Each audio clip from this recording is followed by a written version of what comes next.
జనసేన అధినేత పవన్ కళ్యాణ్ కు కేటాయించిన మంత్రిత్వ శాఖను చీలికలు పీలికలు చేసి వేరే మంత్రికి అప్పగించడంపై ఆ పార్టీ శ్రేణులు రాజకీయ వర్గాల్లో కొత్త చర్చ మొదలైంది.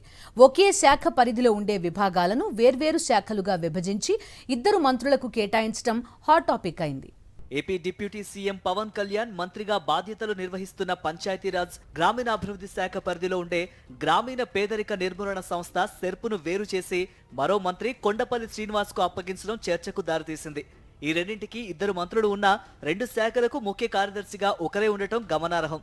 ఇటీవల పవన్ కళ్యాణ్ వరుసగా తన శాఖలపై సమీక్షలు నిర్వహిస్తున్నారు.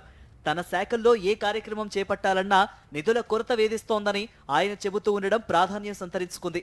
వాస్తవానికి సంక్షేమ కార్యక్రమాల్లో అత్యంత కీలకమైన ప్రభుత్వ కార్యక్రమాలు సెర్పు ఆధ్వర్యంలోనే కొనసాగుతూ ఉంటాయి. దాదాపు 65 లక్షల మంది వృద్ధులు, వితంతువులు, దివ్యాంగులకు ప్రతి నెల పింఛన్ల పంపిణీ సెర్పు నేతృత్వంలోనే సాగుతోంది. దీనికి డ్వాక్రా గ్రూపులు, వాటికి అనుగుణంగా వివిధ సంక్షేమ పథకాల అమలు కూడా సెర్పు పరిధిలోనే కొనసాగుతూ ఉంటాయి.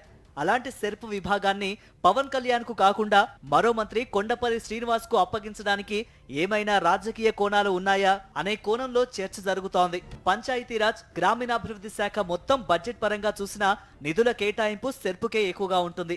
సెర్పు ద్వారా జరిగే పింఛన్ల పంపిణీ ఏటా ప్రభుత్వం దాదాపు 27,000 కోట్లకు పైబడే నిధులు కేటాయిస్తోంది.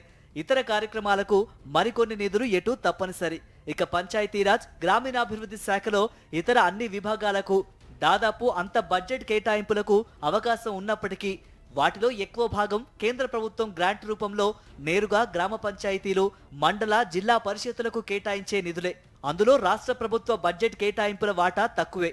ఓవైపు నిధుల కేటాయింపులోనూ అధిక వాటా కలిగి ఉండి మరోవైపు ప్రభుత్వ పథకాల అమలులో ప్రత్యక్షంగా ప్రజల నుంచి మంచి పేరును తెచ్చిపెట్టేందుకు ఎక్కువ అవకాశం ఉన్న సెర్పును పవన్ కళ్యాణ్ కు కేటాయించకపోవడం ఏమిటని జనసేన నేతలు ప్రశ్నిస్తున్నారు. కాగా గ్రామాల్లో పేదరిక నిర్మూలన కార్యక్రమాల కోసం గ్రామీణాభివృద్ధి శాఖలో సెర్పు ఉన్నట్టే పట్టణ ప్రాంతాల్లో పేదరిక నిర్మూలన కార్యక్రమాల కోసం పట్టణాభివృద్ధి శాఖ పరిధిలో మెప్మా పేరుతో ఒక విభాగం ఉంది.